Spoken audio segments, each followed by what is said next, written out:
Assalamualaikum warahmatullahi wabarakatuh. Saya Meira. Di sini saya akan melanjutkan membaca buku You Do You: Discovering Life Through Experiment and Self-Awareness, karya Felixandro Ruby. Kali ini saya akan melanjutkan membacakan bab kelima dari buku ini. Bab ini berisi 4 titik bahasan. Yang pertama ada growth mindset versus fixed mindset. Yang kedua ada privilege. Yang ketiga ada look at life from two lenses, day and dates. Yang keempat ada connecting the dots or through. Dan bab ini merupakan bab terakhir dari buku ini. Bagi kalian yang ingin memberikan saran atau ingin merekomendasikan buku untuk dibaca, kalian bisa tulis di kolom komentar. Kalian juga bisa mensupport channel ini dengan cara mensubscribe channel ini dan menghidupkan lonceng notifikasi agar tidak tertinggal video-video audiobook lainnya. Dan bisa juga dengan cara like dan share video ini agar banyak orang yang bisa mendengarkan audiobook ini dan bisa mendapatkan banyak manfaat dari channel ini. Bab 5. Principles. Kill your ego, learn as many perspectives from as many experts, then from your own principle. 5.1 Growth Mindset versus Fixed Mindset. Dalam sebuah riset yang dilakukan Carol Dweck, dia menemukan bahwa sejak kecil anak-anak sudah bisa dibagi menjadi 2 kubu dan bisa diprediksi siapa yang akan lebih sukses ketika dewasa nanti. Riset ini menempatkan anak-anak umur 10 tahun dalam suatu ruangan. Lalu, mereka diberi tantangan untuk menyelesaikan sebuah teka-teki. Setelah selesai, mereka diberi teka-teki baru yang lebih sulit. This is the moment of truth. Muncul anak-anak yang dengan girangnya bilang, I love challenge. Dan muncul anak-anak yang komplain dengan kesulitan baru itu. Dalam eksperimen lainnya, mereka menawari anak-anak berumur 4 tahun 2 pilihan. Mencoba kembali teka-teki yang sama atau mereka bisa main teka-teki baru yang lebih sulit. Bahkan di usia semuda itu terlihat anak-anak dengan fixed mindset memilih pilihan yang aman. Anak-anak yang lahir cerdas enggak melakukan kesalahan, kata anak-anak ini. Sementara anak-anak dengan growth mindset yang percaya bahwa kecerdasan bisa dilatih, merasa bahwa itu adalah pilihan yang aneh. Apa gunanya ngulang ngerjain teka-teki yang sama? Anak-anak dengan fixed mindset lebih takut kelihatan bodoh. Mereka beranggapan anak cerdas harus selalu berhasil. Oleh karena itu, mereka beranggapan anak cerdas harus selalu berhasil. Oleh karena itu mereka memilih pilihan yang pasti berhasil, pilihan yang aman. Sound familiar? Coba cek ke diri sendiri. Sementara anak-anak dengan growth mindset merasa bahwa tantangan adalah cara mereka untuk bertumbuh. Gagal adalah bagian dari pembelajaran. Sukses adalah tantangan. Sukses adalah tentang berproses perlahan untuk menjadi lebih baik, lebih cerdas. Inteligensi adalah sesuatu yang tidak datang dari sananya. Inteligensi buat mereka adalah otot yang bisa dilatih. Coba cek diri sendiri, ambil 1-2 menit dan jawab beberapa pertanyaan ini. Pertama, kapankah lo merasa cerdas? Ketika lo melakukan sesuatu dengan sempurna atau ketika lo belajar sesuatu yang baru? Kedua, pikirkan momen ketika teman lo mengalahkan lo dalam sesuatu. Apa yang ada di pikiran lo? Apakah lo merasa dia menang karena lebih pintar atau lebih bertalenta? Atau lo merasa dia menang karena menggunakan strategi yang lebih baik, karena dia berlatih lebih giat? Ketiga, apakah lo kesulitan menerima feedback walaupun itu bermanfaat buat lo? Yang terakhir, apakah lo setuju kalau kecerdasan manusia bisa bertambah atau berkurang sejalan dengan seberapa sering dia melatih pikirannya? Kalau jawaban lo adalah pertama, belajar sesuatu yang baru. Kedua, menang karena berlatih lebih giat. Ketiga, tidak masalah menerima feedback. Yang terakhir, setuju manusia bisa mengembangkan kecerdasan dengan berlatih. Kemungkinan besar lo punya growth mindset.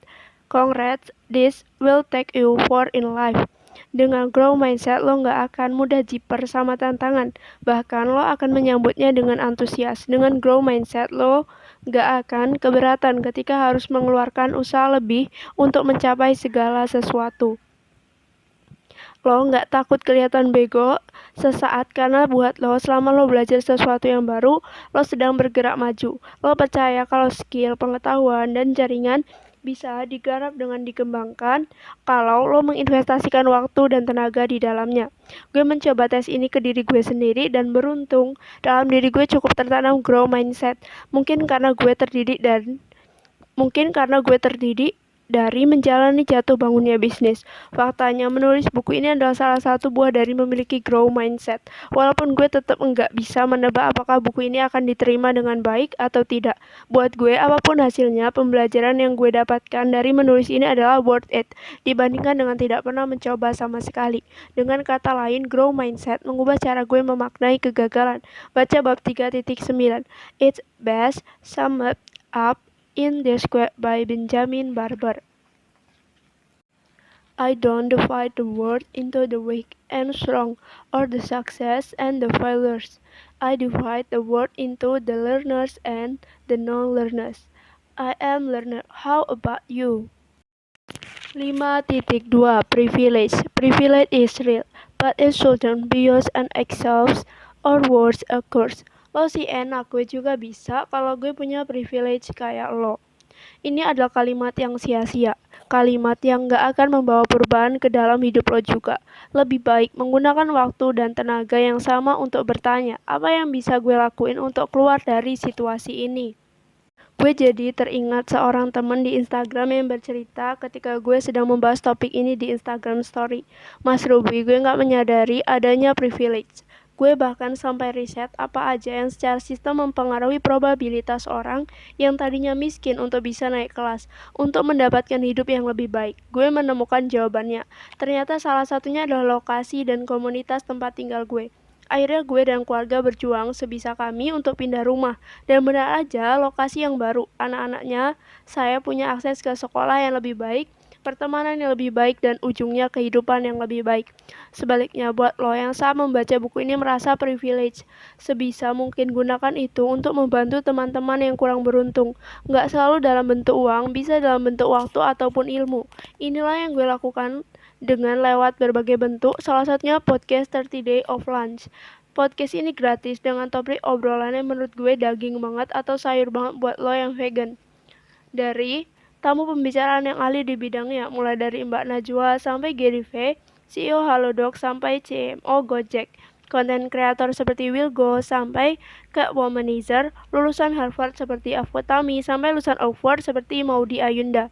Podcast ini hadir untuk teman-teman di daerah yang sering merasa sulit mendapatkan akses ke ilmu atau ke rockstar keren. Sekarang cukup dengan modal kuota lo bisa belajar dari podcast ini dimanapun lo berada. Yang kedua adalah lewat aplikasi Mentor Gue.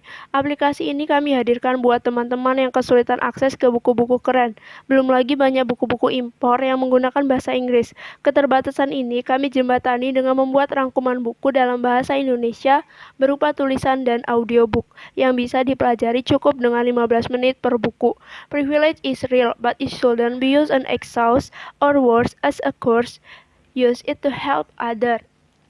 5.3 Look at life from two lenses, day and the sides. Terdapat gambar melihat hidup per hari versus per dekade. Sebagai gambar pertama, saya akan meletakkannya di description box. Hidup memang sedinamis itu. Hari ini lo bisa mendapat promosi, besok lo bisa kehilangan orang yang lo sayangi. Bahkan dalam hari yang sama lo bisa cuan besar dalam bisnis lo, sekaligus kehilangan anggota tim terbaik lo. Salah satu prinsip yang menguatkan gue untuk melewati ini adalah menyadari bahwa hidup bisa dilihat dalam kacamata hari, kacamata tahun, atau kacamata dekade. Ketika melihat 10 tahun ke belakang, lo akan menyadari bahwa segala kesulitan yang lo alami hadir supaya lo naik kelas. Yes, di hari itu, atau di minggu ini, atau menjalaninya akan berat. Tapi ketahuilah, dalam gambaran besarnya lo tetap bertumbuh, grafik lo tetap naik perlahan tapi pasti. 5.4 Connecting the dots. Kebahagiaan yang paling ultimate buat gue akhirnya adalah wisdom dari Maya Angelou yang kalau boleh gue ubah menjadi berikut. Happiness is liking yourself, liking what you do, and liking how you do it. Ketika lo benar-benar paham diri, paham dengan kekuatan, kelemahan, bias, dan cara pikir lo. Ketika lo bisa menyelaraskan apa yang lo kerjakan dengan siapa diri lo dan menikmati cara-cara lo mengerjakannya. Men, apalagi yang lo cari? Ini adalah salah satu alasan kenapa gue menikmati banget menonton video Gary Vee soal self-awareness. Menurut gue, dia adalah salah seorang yang sangat secure dengan siapa dirinya. Bahkan di salah satu kesempatan dia sempat bilang gini, gue adalah pengusaha dan gue tahu gue menikmati bekerja keras 14-15 jam setiap harinya. Bahkan gue berani bilang gue sengaja bikin goals yang gede banget, yaitu membeli klub football New York Jets yang sekarang nilainya 3,2 miliar US dollar.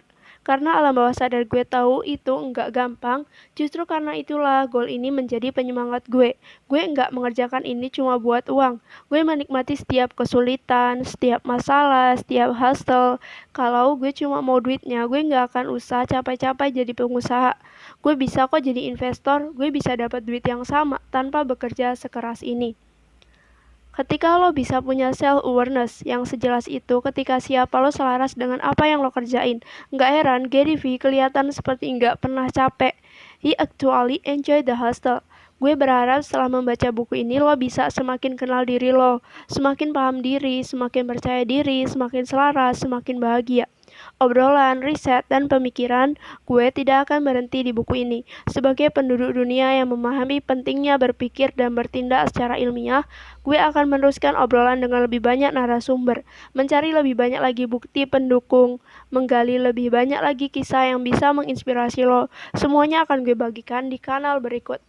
Pertama, ada dalam YouTube gue, yaitu Felix Sandro Ruby. Di podcast gue, yaitu You Do You Podcast di Spotify. Terus ada blog gue, felixsandroruby.com. Itu merupakan akhir dari buku ini. Semoga kalian semua yang mendengarkan audiobook buku ini bisa mendapatkan manfaat dari buku ini. Terima kasih. Wassalamualaikum warahmatullahi wabarakatuh.